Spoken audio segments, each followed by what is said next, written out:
Welcome back. You will see that Lee Mottershead, Jeremy Scott, champion hurdle winning trainer Jeremy Scott, and I have been joined by Harry Skelton, who won on the New Lion this week and will, I'm sure, have plenty to say about all sorts of races that he rode in. But congratulations, first of all. It was the big one, wasn't it, really? Thanks, Nick. Yeah, you know, Grade 1, and they're very important and very hard to get. And might he be the best young horse you've ridden? Yeah, he just might be. When I was at Paul's, I was lucky to sit on quite a lot of good young horses, Alpha Off, Rock on Ruby, but he's definitely the most exciting we've had in our yard, probably going forward. And what from a rider's point of view, makes him such a thrill to ride? Well, I think the fact that he's so laid back and just takes everything in his stride at home. And actually, even on Wednesday, on the way to start, I had to kick him down to start. He was that laid back, and he was just taking everything in. But the moment you jump off on him in a race, he just switches on, and it all comes together. This is all about split-second decisions, this game. Why did you decide to switch outside coming to the last? Easy option. I knew Paul Town, I knew I was there. I didn't want him to push Jack Kennedy in on me. I had the horse to come out and come round. Yeah, once I straightened up, got him out and put his head down, didn't he? So it was a tactical race, but when you got the horse underneath you, you know, you can make the decisions you want to. Dan is almost statuesque. So why do you think we didn't get the normal Dan Skelton going completely loopy routine? I don't know, I suppose he's getting a bit older and, yeah, things a bit different. Yeah, but that one meant a lot, you know. Dad was there as well, and he's been really busy over the winter, comes back for the festival, Bridget, Grace and Florence, so real family get-together, and, yeah, important, and it was good. Do you think it's because you're putting more pressure on yourselves given the fact the horse has been sold to JP? You're making no secret of the regard in which you hold him. He's been talked of as Champion Hurdle 2026, even before he won the Challow. All of that, you're setting yourself up. He's got to deliver the result. Yeah, of course he's got to deliver, but to be honest, I had complete faith in the horse. I just thought he'd win. I really did, from a long way out. When he won the Challow, he cantered by them. I suppose the only question was he's never really been in a bit of a fight, but he stuck his head down well. But I suppose, yeah, the change of ownership. But you know, these things happen in racing, and JP and his team now have got him, and you know, there was no pressure from them. It was the complete professionals, and you know, wanted us to go out there and get the job done. I know it's a big team at your base now, but who did we see there all celebrating? Who's kind of responsible for this horse and getting him there? Well, you got Phil Hayward there. He's been our travelling head lad for a long time now. Beck's on the right there. She looks after him and rides him every day. And just Tom Messenger, Ryan Mann, and a lot of the staff enjoyed it as well. And it's a massive team effort. I mean, you know, you're carrying them guys who want a Cheltenham winner, and it means so much. I mean, you saw Gordon's interview, final race, 4 days, you know, what it really means, and just great to get one on the board. And this horse now, will he run again this season? No, I think that'll be it now. He's done his job for this year. And we'll make plans, I think, going forward then for next year and which route we take. And do you think he is a champion hurdle horse? Do you think that's his thing for next year? Yeah, like Rock on Ruby went on and won a champion hurdle, and he just reminds me a little bit of him. And I thought it, as much as probably I didn't say it, but I did have that in the back of my mind that maybe after he won at Newbury the first time, I thought, yeah, he's getting slicker in the way he's hurdling, and Rock on Ruby was a work in progress, and it all came together right from him. And he just a few similarities with him, and I think this horse has a bit more speed than him. But look, we're a long way from that. that jump from novice company into open company is a big step. But as we know, we saw what happened this year. I didn't realise that you two had a bit of a connection. You were telling me that Jeremy had helped you out going for the Jockeys Championship. He did. Very small way, I think, you'll find. But you know, it's funny who you know, people come together in sport, and probably through my agent Ian Popham that Jeremy knows very well, and all came together, and thankfully we got across the line, and Jeremy got across the line this week, so all worked out well. I have to say that the Skelton's a fantastic team. Harry showed me round their yard last year, and I mean, you couldn't have been more generous with your time, but it's a very impressive operation, and the focus that both Dan and Harry have. I mean, Harry, you know, I found out was far more involved in the training than I ever realised. I mean, they're a very powerful combination, those two guys, and you can see why they've got where they have.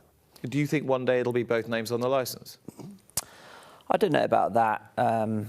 Then I think at the end of the day, I think you need one driver. You know, if you've got two people, you know, who does that decision? Who makes that final call? I think you need someone at the top who drives, you know, who drives the ship and steers the ship, and that's Dan. You know, the buck stops with him. But hopefully, between myself, Tom Messenger, Nick Pearce, and all our other team around us, we can all help Dan make the right decisions. But at the end of the day, I think there has to be one guy, and Dan's willing to, you know, he puts his neck out there and puts his head on the line, and he isn't afraid to, as we've all seen, I think, he isn't afraid. Sometimes it gets chopped off, but I think you need one person at the top driving.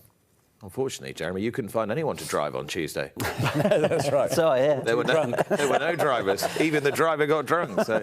But I love helping him, and love, you know, I love. You like the planning. Yeah, I love it. I love the horses, and Dan's very busy in the office, and you know, a lot more hands-on out there with the horses, and but it's working well, and just got to keep going and keep trying to push forward. Obviously, a week ago, Jeremy was talking to us about reluctantly running Golden Ace in the Champion Hurdle. A week ago, you were getting that black eye. It was Sunday, wasn't it? Yeah, a week today. Yeah. It's unbelievable how it's recovered. About 7 days this ago. exact time. Yeah. So what did you do? You were telling Lydia earlier in the week. Yeah, Bridget's gone out. We've got some foals, and Bridget's gone out with Rory for the day after the point-to-point. She said, before you go, make sure you go up and water and feed them foals.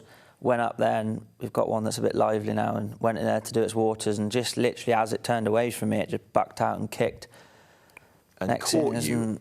Yeah, caught me straight on the side of the eye, and just next thing is pouring out with blood. But look, it's obviously evident for everyone to see I've got a black eye, but there's a lot of jockeys in there now who've got a lot worse things going on than I have of a black eye this week riding. Take my hat off to Jack Kennedy, what he's come back from. I mean, you know, there's a lot of jockeys in there that have got plenty of injuries, and they're driving on. So I've got a little black eye and a few stitches. It's fine. It's got a hell of a lot better as well. It's amazing how quickly it's recovered.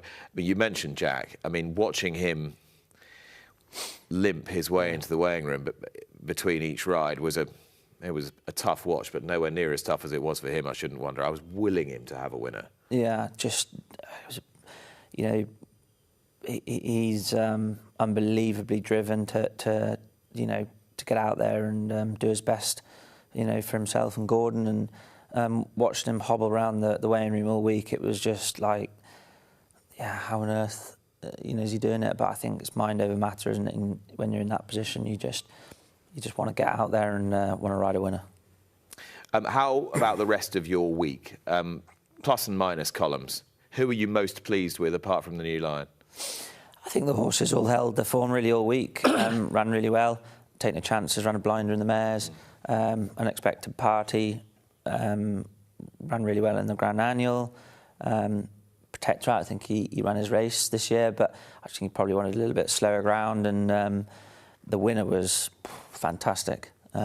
We just weren't quite good enough on the day, and Load of Sud, I think, you know, just got left a bit soon in front when Magsborough made that mistake. We watch it again. Here we go. Here's Magsborough's mistake. Hind end goes from underneath him, and there you are with the race at your mercy. Yeah, I think, to be honest, if Majba hadn't have done that, he'd have still been in front and, you know, just left me to have one crack at him after the last. But I think it's probably learning a little bit more about Load of Sud now. I think he's a horse that, you know, really wants to come off a good, strong gallop and good travelling horse.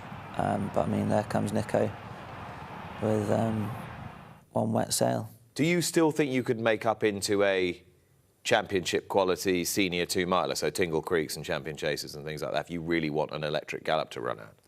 Yeah, quite possibly. I think the 2-mile division, not very often you get many runners. So if he's not going to go for those sort of races, who is? Obviously. But again, like I say, don't underestimate the jump from novice company into open company. It's a big old jump. Now, you were very confident you would win the Grand Annual again on Unexpected Party. Were you a bit too confident? No, not at all. He travelled and jumped well, and it was very much... I wasn't expecting to see you quite as hard on the... Yeah, no, he was last year. He was last year, right up there. The ground was a bit better for him this year. Jazzy Matty was just well in, I'd say, on the day, and a bit better in than we were. Did nothing wrong, got beat. That was it. He's run a blinder, hasn't he? Run his heart out. Yeah, couldn't complain. Bowl onto the red rum? No. We tried that last year and that really didn't work.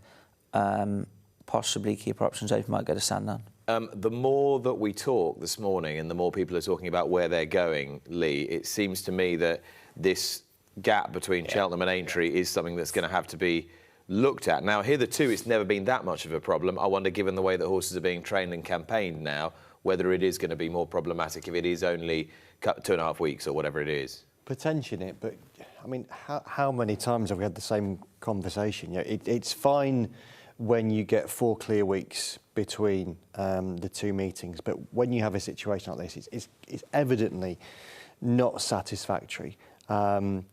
It seems that Easter is always the reason where Easter falls is one of the problems, but it's going to have an impact on Aintree this season. It might even ultimately be a factor in whether we see, I know the way you're thinking, bid for the Grand National. Yeah, I wondered actually looking down the list of Grand National runs. There were so many horses who ran at Cheltenham, didn't run terribly well at Cheltenham. Yeah. How many have you got in the National at the moment? Can you remember? We haven't got one. Have you not got a single one? No, Dan hasn't got an entry. Well, because I wondered whether if you went all the way down to sort of into the 75s and 80s, you might actually have a better chance of getting a run than you thought you had. Yeah, potentially, and that would never have looked likely, would it, Nick, when the weights came out? Yeah, it's frustrating because, I mean, the Grand National Festival as a festival has got bigger and bigger from one year. Yeah, and the racing's got better and better. Absolutely, yeah. So it's a real shame. It might well be Punchestown that benefits. Yeah. From this. So what about? I mean, is it? We had Dan on the show a few weeks ago talking about his idea to move Aintree to the back end of April and make that the kind of showpiece event to finish the season. Do you agree with him? I do agree with him, and I will always, you know, as much as we don't sometimes agree with things, but I think with this, Lee obviously said with the way Easter falls, it makes it a bit different. But I think more just from an owner's perspective, if you've got a top-class quality horse that can be running in these sort of races, you know, you should be able to run your horse at Cheltenham and Aintree. And a lot of people are probably sitting on here watching, going, well, why can't you do that anyway? You're training, they're like athletes. You know, you can't keep going back to the well too soon, and you've got them to perform at Cheltenham. You need substantial time to prepare and get them back to the best again for Aintree. Obviously, you know, every horse is different. Is there a horse, for example, out of the horses that you did run at Cheltenham that you'd be happy to bowl on to Aintree with? Because they're just that kind of horse, they recover well, they exactly. eat, blah, blah, blah. And the horses are different. I mean, Jeremy will tell you that. Some just don't take a lot of training and you can run them more regularly. Some need a lot of hard work.